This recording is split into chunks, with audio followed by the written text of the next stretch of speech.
It is good to be here with you this morning, and yeah, we just happened to be coming by, and as things go on all through these last couple days, I'm thinking nothing about this is just happenstance. God has been kind of putting this whole thing together, and you're going to find out a little bit more about that in just a minute. But I do want to introduce my family before we start.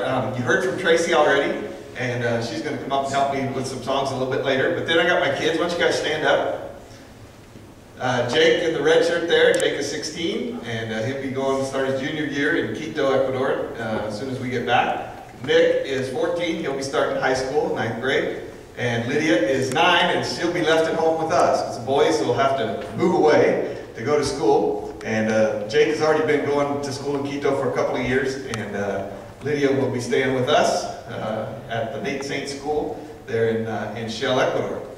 Now, as I talk about Shell, Ecuador, there's things that you got to know. We have some special people with us this morning, too, that I want to introduce. First of all, I want to introduce my mom, because she's special, and she's traveling with us on this trip. And she's special because parents, I think, sacrifice more than missionaries. Because, you know, they don't get to see the grandkids and all that kind of stuff. So we really appreciate her support and her willingness to let us go. I do also want to introduce to you Art and Hilda Schmidt, and they live in Enid. They live in Golden Oaks over here. And let me try to put all this connection together for you. Art and Hilda were missionaries in Ecuador for 34 years. And Art's and Hilda's son, Fred, is one of my colleagues. He's a pilot with MAF, and he lives and works in Ecuador. He lives in Quito, and he takes care of my boys. They live at his house whenever they're at school. So that's the whole connection there. But you guys talked about, you know, the end of the spear and all that. Art and Hilda were in Ecuador when all of the events of that movie took place. They know all those people personally. So if you guys want to find out more about what really happened at the end of the spear and all that kind of stuff, boy, these are the people that you should be talking to. I'm way removed from that whole thing, but they have lots of experiences about life in Ecuador, working on the mission field there. Art was very involved in establishing Bible schools there, training national pastors, and all that kind of stuff. And they have a long, illustrious life career as a missionary, and we're really happy to get to meet them. We met them last night for the first time, so God's kind of putting all this together at once, and that's a real joy and a real pleasure. We'll tell you a little bit more about MAF in just a minute, but we thought maybe we'd kind of start off by doing some things that would help you to feel a little bit about what church might be like this morning down in Shell. And we would be in church right now, and we'd be there for a lot longer yet. We probably won't be here as long as they're going to be in church down there. But it's a little bit different. You know, to get the whole feeling, we would have to kind of knock these walls out. You know, we just have some windows with bars on them, no glass or anything, you know, just kind of right out there. And then this door out the back would just be out the back, and, you know, dogs would wander in and stuff. You know, it'd be a little bit different from what it is here. But they do love to worship the Lord there, and even though it's a little bit different than the way we do it here, it's still a lot of fun. And we're going to ask you to help us with a song that we would normally sing. We sing quite often down there, and Jay's got the words, and he's going to put them up for you. It is in Spanish. ¿Cuántos aquí hablan español? So this song is in Spanish. That's why we're going to put the words up. But I think you'll be able to get it. Okay, but it's a fun song. It's pretty fast. It's pretty, you know, it moves right along. I believe you're going to have to stand up to sing this. You may have to clap your hands. I'm not sure. Okay, but it moves right along. But the words say, "It's good to praise you.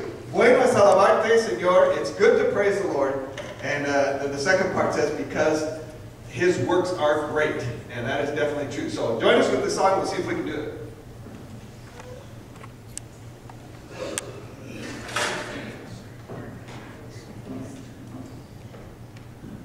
Okay. Like I said, if you feel like you need to clap along, you can do that. We'll practice it a couple times. Here we go. Bueno es alabarte, Señor. Tu nombre, darte gloria, honra y honor. Por siempre, bueno es alabarte, Jesús. Y gozarme en tu poder. Bueno es alabarte, Señor. Tu nombre, darte gloria, honra y honor. Por siempre, bueno es alabarte, Jesús.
that's kind of how things would get started, and they would go from there for a lot longer than we're probably going to go here this morning. But it is fun to praise the Lord in that language. It's also fun to praise the Lord in our language, and I want to tell you already, it's been a blessing for us to be with you this morning to get a chance to praise the Lord in English as you've led us in worship, and that's been fun for me, at least this morning. We don't get to do that often, so we've enjoyed that as well. Let me tell you just a little bit about MAF, and then a little bit later we'll tell a little bit more specifically about what we do with MAF. And I know you guys have learned some about it, and Bill and some other aviators in here have kind of got you going on it. And I probably won't talk a whole lot about technical parts of aviation this morning, but if you want to find out about that, holler me afterwards, and I'd love to talk about it, but I find that some people don't really care about it, so you have to be careful. But MAF started around the end of World War II. There was a group of military pilots, guys that had been involved in World War II, that were home from the war and thought, you know what are we going to do for the Lord now? These were Christian guys, and they wanted to try to figure out how they could use their skills and abilities to serve the Lord. And some of these guys had heard a missionary speak. This man was serving in what was then called Borneo, Indonesia. And he was relating a story about he camped on a beach one night on the river as he was trying to make his way into a tribal group. And he looked back down the river and he could see down there the place where he camped the night before. And he's thinking, I am just not making progress, you know. And as he's thinking these things, he sees a bird fly over and he thought, if I could go like that bird, I could get to where I need to be, I could help these people that I'm trying to reach with, a lot more efficiently. And and he started thinking about, well, maybe missionaries could use airplanes. And so he's telling this story and some of these guys heard it. And they thought, well, maybe that's how we can be involved. And so these guys got together, they formed a little group. In the beginning it was called Christian Missionary Airmen's Fellowship, and later on the name changed to Mission Aviation Fellowship. They went out and got an airplane, they got an old Waco biplane, and the first pilot, interestingly enough, was a young lady. Her name was Betty Green. She had been a WASP pilot in the war, and she went to Mexico with that airplane, and she served Wycliffe Bible translators there. And that was the beginning. Mexico was our first program, and shortly thereafter, we opened the program in Ecuador. Ecuador is our second oldest program. We'll celebrate 60 years of service in Ecuador this September. So that's kind of the beginnings of MAF. It's grown. Today, MAF is involved in a worldwide organization called the MAF International. We're serving in about 51 countries. I think our fleet today is about 134 airplanes. And we now have airplanes all ranging from the little airplanes like the guys used to use all the way up to bigger turboprop twins and stuff that we're using in places like Afghanistan and places like that.